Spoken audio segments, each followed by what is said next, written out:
E aí pessoal, voltamos aqui com mais uma videoaula em continuação ao estudo de física radiológica. Hoje estamos na aula 2. Bem, temos responsabilidade de ajudar o médico no diagnóstico. Como assim ajudar o médico no diagnóstico? Oferecendo a ele uma imagem de boa qualidade, uma imagem que pode identificar patologias claramente e, como sempre é falado, irradiando sempre a menor quantidade possível o paciente.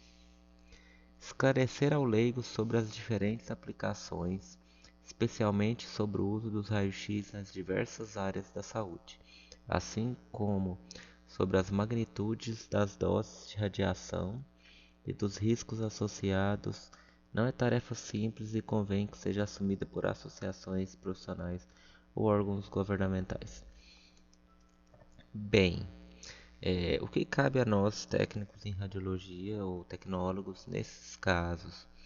Esclarecendo a pessoa sobre o risco, às vezes assim, sobre o risco do exame, o risco que corre um exame contrastados, é, às vezes aquela taxa, a proporção de radiação que ela vai receber, na mamografia, na tomografia, sobre os índices, sobre os índices de radiação que essa pessoa pode estar exposta.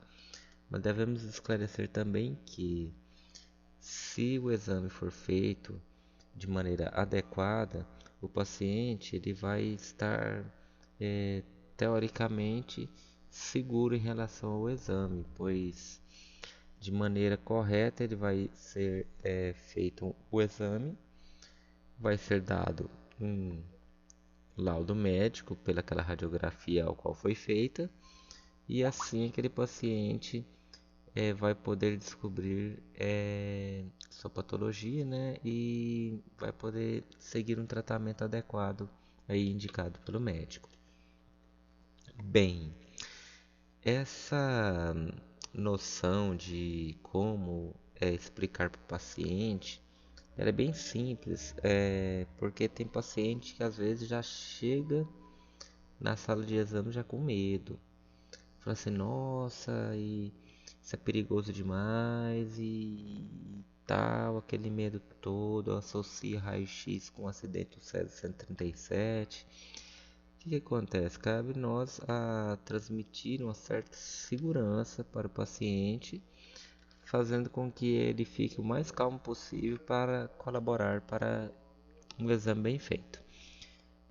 Tirando todas as dúvidas pertinentes ao exame e qualquer dúvidas eventuais que ele venha a perguntar sobre tal procedimento. Bem, toda matéria é constituída de átomos. Por mais diversa que seja a matéria que nos cerca, inclusive nós mesmos, tudo é constituído de combinações de átomos. Esteja em estado líquido, sólido ou gasoso, sejam objetos inanimados ou seres vivos, toda matéria é constituída de átomos. Por que é importante saber isso? Porque o átomo contém núcleo e órbita, o núcleo com carga positiva, os prótons, e a órbita com carga negativa, os elétrons. No núcleo também tem os nêutrons, que é carga neutra. Bem, por que é importante saber isso? Porque através da interação dos raios-x com o átomo é que vai surgir certos efeitos que vão ser estudados mais para frente. E um desses efeitos da interação do raio-x com o corpo humano, com os átomos, é a radiação secundária, a radiação espalhada que surge na sala, né? Que essa é que o técnico deve tomar bastante cuidado na hora do exame. Inclusive vai ser falado bem detalhadamente mais para frente, seguindo o nosso estudo. Mas o que temos que saber por enquanto? Que o átomo ele tem um núcleo que é positivo e tem os nêutrons que são carga neutra, e a eletrosfera que fica em torno desse átomo que é negativo. Então, um desenho para ilustrar melhor. Olha lá o núcleo no centro, na região central, junto com os nêutrons e prótons. Prótons, lembrando que é carga positiva, e elétrons na eletrosfera, lembrando que é carga negativa. Isso vai ser falado bem de forma resumida para ficar um estudo bem direcionado mesmo em relação à física radiológica e às interações que ocorrem, as interações básicas que ocorrem na hora do exame. Radiações eletromagnéticas, transmissão de energia na forma de ondas contendo um componente elétrico e outro magnético, por isso que se chama eletromagnética, por ser produzida pela aceleração de uma carga elétrica em um campo magnético. O espectro da radiação eletromagnética engloba a luz visível, os raios gama, as ondas de rádio, as microondas, os raios-x, ultravioleta e infravermelho. Bem, essas radiações eletromagnéticas, elas estão tem várias diferenciações conforme o comprimento de onda, a frequência e por aí vai. Esses nomes indicam áreas de espectro divididas com fins didáticos e práticos, pois os espectros é contínuo e não há diferenças abruptas entre as formas da radiação e todas são basicamente o mesmo fenômeno físico. O que interessa bastante para a gente? Por exemplo, todas irradiam-se pelo mesmo espaço com a mesma velocidade, conhecido como velocidade da luz, cerca de 300 mil km por segundo. Qual que é a grande sacada para nós estudiosos? Somos estudantes da área da saúde, em específico na área da radiologia. As diferenças estão no comprimento das ondas e na frequência da radiação. Então, o que difere a radiação da outra? O comprimento de onda e a frequência. Lembrando que quanto menor o comprimento, mais penetrante essa onda é. No caso dos raios-x, quanto menor o comprimento, mais penetrante ele que fazem com que tenha diferentes características. Como exemplo, que eu falei, o poder de penetração dos raios-x ou o aquecimento infravermelho. Vamos pegar o raio-x. Quanto menor for o comprimento de onda, mais penetrante ele é. E, portanto, tem dois termos importantes aí.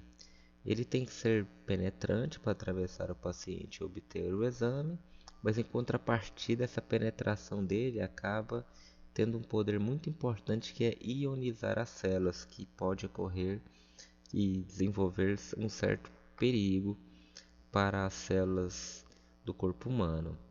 Biologicamente falando, aí que mora o perigo. A penetração dos raios-x é porque ele ioniza as células e isso corre um perigo muito grande de vir a aparecer certas patologias no corpo. Mas vai ser estudado também detalhadamente isso aí.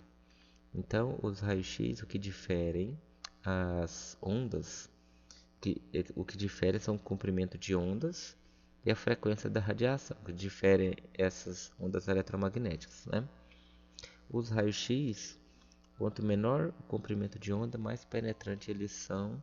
Consequentemente, eles ionizam as células e por isso trazem um risco muito grande ao tecido biológico, ao tecido humano. Então, galerinha, nos próximos capítulos daremos continuidade aí a esse estudo para melhor entendimento da física radiológica dentro da radiologia. Até o próximo vídeo, um abraço, até mais.